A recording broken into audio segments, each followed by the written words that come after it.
All right, welcome back. Welcome back. All right, so today what we're going to get into is we're going to get into adding fractions with unlike denominators. And actually, one of the fractions is a negative and one of the fractions is a positive. All right, so we got to do a few things. But before we get into that, I want to talk about this brother that's on my t-shirt. This is one of our greatest ancestors. This is Walter Rodney. Walter Rodney. If you've never heard of Walter Rodney, I implore you, please go do some research on Walter Rodney.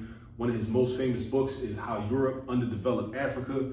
Please check that book out. He wrote several other books, such as Groundings with My Brothers, and he also has books of speeches. One of the books of speeches that I'm a fan of is called Walter Rodney Speaks. Walter Rodney was a revolutionary intellectual, a professor, a lecturer. He was Guyanese born, and he spent time in Tanzania, on the east side of the continent of Africa. He also spent time in Jamaica. He really got it in. He was a Pan-Africanist. He was a revolutionary. He was a freedom fighter. Very strong and solid brother. Very sturdy brother that all of our young people and even adults should know about. So if you don't know about Walter Rodney, again, I implore you, go check him out. Go learn what you can about him. Go get some of his books. Read his books. Organize some study groups with some other people. Y'all read about him together and read his work together. All right. Now, this problem right here.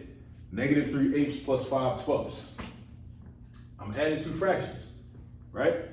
But check this out though. My denominators are not the same. I can't add fractions unless my denominators are the same, unless I have what's called a common denominator. The numbers gotta be the same. The numerators can be whatever. The numerators can be whatever they wanna be. But if I'm doing addition or subtraction, I must have common denominators. If I'm doing division or multiplication, I don't need common denominators. Right? The denominators can be whatever they want to be. The numerators can be whatever they want to be. But if I'm doing addition or subtraction, my denominators must be the same. So now the question is, how I'm going to get common denominators? So what I'm going to do is this. First, I'm going to set up kind of like a template, right? I'm going to set up this fraction bar and this fraction bar. Now, these fraction bars represent where I'm going to put my new fractions, right? Because if I'm going to have new denominators, I'm going to have new fractions. So I want to think about what the LCD is. I want to think about what's the smallest number that 8 can multiply into, and at the same time, 12 can multiply into. That's what I want to think about. Now, because I got a lot of experience with these numbers, I already know off the rip that it's 24.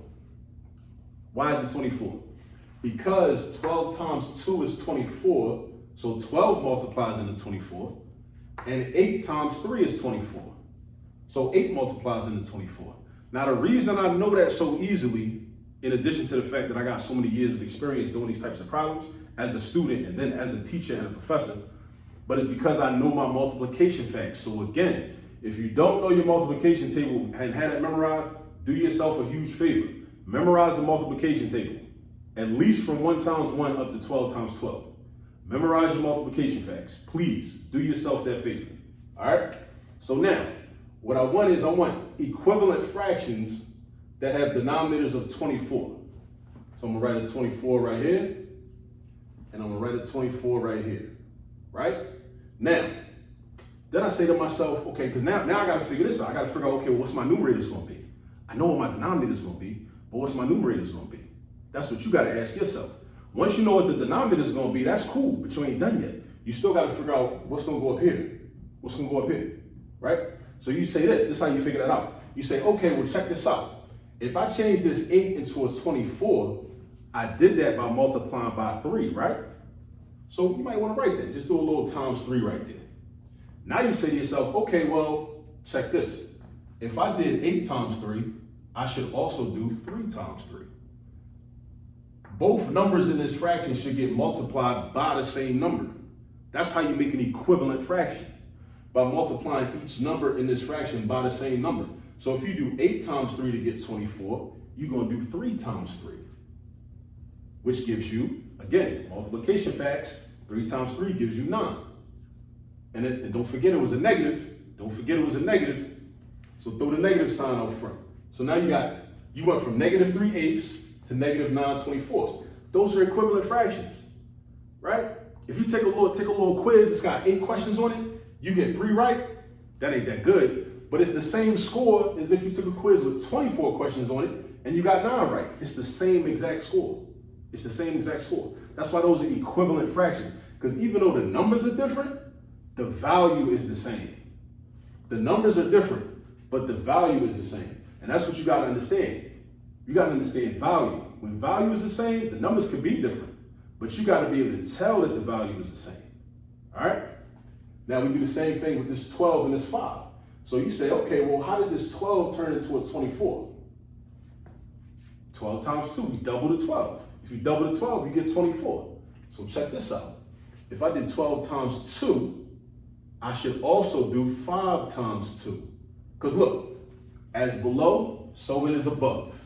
Think about it like that. That might help you to memorize what you got to do. As below, so it is above. If I did 12 times 2 to get 24, I would do 5 times 2. And again, multiplication facts, that's going to give me 10. So now, I got 2 new fractions with the same value as the original fractions, but they got common denominators now, and now I can do my addition. And I never add the denominators because my denominator is like my unit. That just tells me I want to know how many 24ths I got, because now I got something that's cut up into 24 equal pieces. I used to have something that was cut up into 8 equal pieces, and then something else that was cut up into 12 equal pieces. But that's like apples and oranges. I can't add apples and oranges, right? I can add apples to apples, or I can add oranges to oranges, but I can't add apples and oranges, right? If I got 5 apples and 3 oranges, when I add them together, I still got 5 apples and 3 oranges, all right?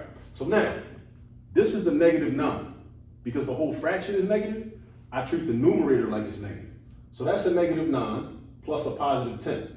Negative 9 plus 10. Negative 9 is like owing somebody $9. Plus 10 is like you receiving $10.